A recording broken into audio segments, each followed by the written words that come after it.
دوستو، میں نے یہ اپنی زندگی کا سفر کیسے شروع کیا؟ حالات سے تنگ آ کر ہر دن رات سوچ فکر میں مبتلا رہتا تھا۔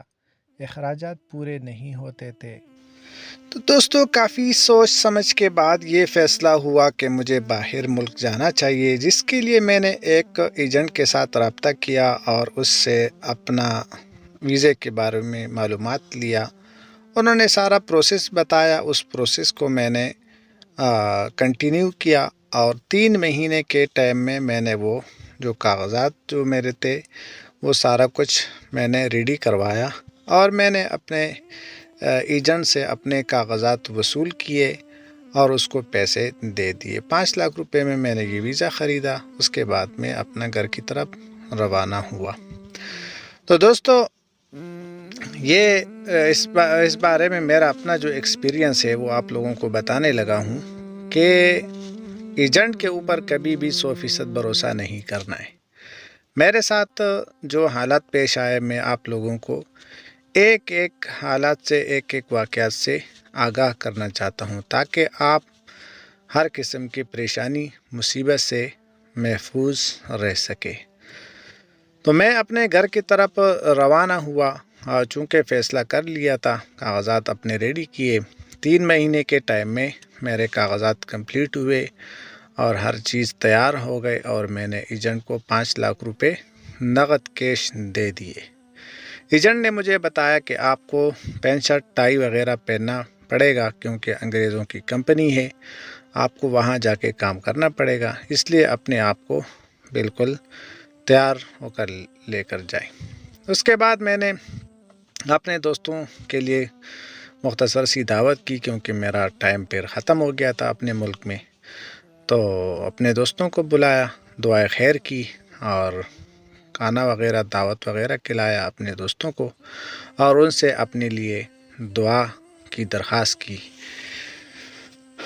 تو میرے دوستو، یہ زندگی کا سفر، یہ میرا اس دن آخری دن ہی تھا وہاں پر اپنے ملک میں، جو میں نے اپنے دوستوں کے ساتھ بخوبی انجوائے کیا۔ خوب گپ شپ لگی، خوب بیٹھک لگی۔ دوستوں سے فارغ ہونے کے بعد پھر بچوں نے ضد کی کہ ابو ہمیں بھی باہر کھانا ہے، تو بچوں کی فرمائش پر بچوں کو باہر لے کر گیا اور باہر ہم نے ہوٹل پر کھانا کھایا۔ بچوں کی خواہش کے مطابق، ان کی فرمائش کے مطابق میں نے کھانا آرڈر کیا اور کھانا آیا۔ اس کے بعد کھانا ہم نے مل کر کھایا، انجوائے کیا اور بچے بہت خوش ہوئے۔ ان کی خوشی کے لیے ہی میں یہ سب کچھ کر رہا ہوں اور آگے بھی کرتا رہوں گا۔ فائنلی دوستو، میں ایئرپورٹ کے لیے روانہ ہو چکا ہوں۔ ابھی ایئرپورٹ جا رہا ہوں کیونکہ ہماری ٹائم جو ہے وہ فائنل ہو چکی ہے۔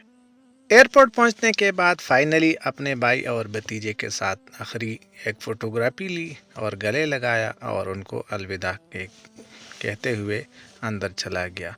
بچے اور فیملی کو نہیں لے کے گیا تھا کیونکہ وہ وقت بہت مشکل ہوتا ہے اور وہاں پر ایک دوسرے سے جدا ہونا انتہائی تکلیف دہ ہوتے ہیں، تو اس لیے میں صرف بھائی اور بھتیجے کو ساتھ لے کر گیا تھا۔ تیاری کر لی اور اب میں بیٹھا ہوا ہوں ایئرپورٹ پر اور اپنے جہاز کے انتظار میں، اور جہاز ہمارا آ چکا ہے اور اب ہماری کچھ ہی دیر میں روانگی ہوگی۔ اپنا ملک چھوڑنا آسان نہیں ہوتا، اپنے بیوی بچوں کو چھوڑنا بہت مشکل ہوتا ہے، اور اب میں جہاز میں چڑھ چکا ہوں اور میں سیٹ پر بیٹھ گیا ہوں اور کچھ ہی دیر میں ہمارا جہاز چل پڑے گا۔ تو فائنلی جہاز سے جب ایئرپورٹ پر اترے تو 2-3 گھنٹے 4 گھنٹے کے بعد انتظار وہاں پر کرنے کے بعد کمپنی والے آئے اور انہوں نے ہمیں ریسیو کیا اور اپنے رہائش گاہ کی طرف لے کر جانے لگے۔ اس کے بعد رہائش گاہ پر پہنچ کر ہمارے ساتھ پھر کیا ہوا وہ آپ لوگوں کے ساتھ ضرور شیئر کروں گا۔ جو ہمارے ساتھ آگے مسئلہ پھر پیش آیا اس سے آپ لوگوں کو ضرور آگاہ کروں گا۔ اس سے پہلے آپ لوگوں سے گزارش ہے کہ میرے اس چینل کو سبسکرائب کرے، لائک کرے اور اپنا پیارا سا کمنٹ ضرور کیجیے گا۔ جزاکم اللہ خیرہ۔ ملتے ہیں اگلی ویڈیو میں انشاءاللہ۔